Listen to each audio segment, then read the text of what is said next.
जागतिक ज्येष्ठ नागरिक दिनाच्या कार्यक्रमाचे आयोजन राज्य सामाजिक न्याय व विशेष सहाय्यक विभाग, महाराष्ट्र ज्येष्ठ नागरिक महासंघ, फेसकॉम, मराठवाडा प्रादेशिक विभाग यांच्या संयुक्त विद्यमानाने जिल्हाधिकारी कार्यालयातील नियोजन भवन येथे करण्यात आला होता।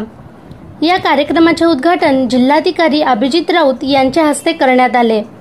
या कार्यक्रमावेळी जिल्हा विधी सेवा प्राधिकरणाच्या सचिव दलजीत कौर जज बोलत होत्या। त्या म्हणाल्या, कायदा व त्यांची अंमलबजावणी ही आपली परंपरा व संस्कार विसरलेल्या मुलांसाठी आहे, असेही त्यांनी यावेळी सांगितले। तसेच यावेळी जिल्हाधिकारी अभिजित राऊत नागरिकांना संबोधन करताना म्हणाले, ज्येष्ठांशी कसे वागावे हे आपले मूल्य शिक्षण आहेत, त्यामुळे आपण ज्येष्ठांची काळजी घेणे महत्त्वाचे आहे। तसेच राज्य शासनाने नव्याने सुरू केलेल्या मुख्यमंत्री वयोश्री योजना व मुख्यमंत्री तीर्थदर्शन योजना ज्येष्ठांनी याचा लाभ घ्यावा, असेही त्यांनी यावेळी आवाहन केले।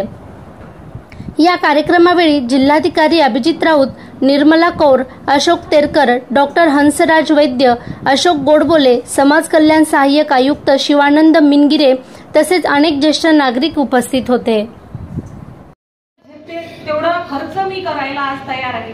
ते शिक्षण घेतल्यानंतर जर ते परदेशात जात असतील आणि त्यामुळे आपण एकटे इथं राहत असू तर जबाबदारी कोणाची? ती जबाबदारी आपण आपल्या खांद्यावर घ्यायला आपली पण तयारी असायला पाहिजे की मी माझ्या मुलांसाठी मी केलेली जे त्याग होते ते मी स्वार्थापोटी केलेले आहे आणि आता जर माझा मुलगा मुलगी ते नोकरीवर असतील तर काही प्रॉब्लेम नाही, फक्त सोबत राहायची जी आहे अट ते हेच आहे की जास्त ढवळाढवळ करायची नाही, शांतपणे निमूटपणे जगायचं, आपले छंद जोपासायचे, फिरायला जायचं, आपलं स्वास्थ्य कसं टिकवता येईल याच्याकडे लक्ष द्यायचं, घरात जास्त लक्ष द्यायचं नाही। आपण जर आपली जबाबदारी आपल्या जबाबदारीचं भान ठेवलं तर हे जे आपली सेकंड इनिंग आहे ते सुकर होईल, सुसह्य होईल, कुठेही आपल्याला आपल्यावर काहीतरी अन्याय अत्याचार होत आहे असं वाटणार नाही।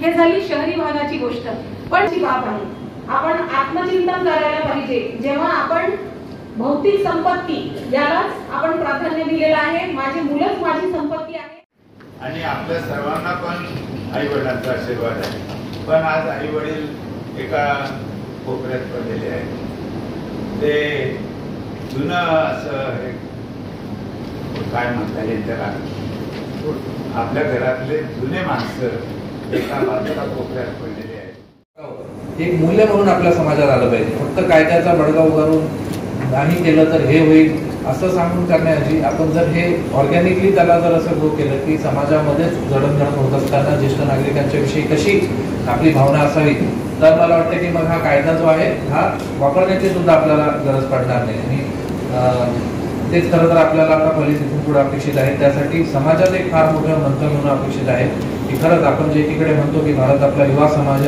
आहे, परंतु आज खरी परिस्थिती जर बघितली तर भारतातलीच काही राज्य आता हळूहळू एजिंगकडे वळायला लागलेली आहे। शिक्षणाची लोकसंख्या ही जास्त होत आहे आणि भारतातही ते होणार आहे, कारण तो जसा जसा देशाचा विकास होतो तसं कशा या गोष्टी होत असतात, ते स्वाभाविक आहे। आणि गेल्या काळामध्ये आपण जे बर्थ कंट्रोल आणि इतर गोष्टी केल्या त्या अनुषंगाने आता आपला जो फर्टिलिटी रेट आहे, जन्मदर आहे, तो सुद्धा स्टॅबिलाइज झालेला आहे। त्यामुळे आगामी काळात ज्येष्ठ नागरिकांची संख्या ही वाढणारच आहे। त्यामुळे ते गृहीत धरून आपल्याला आता दोन्ही गोष्टी कराव्या लागतील।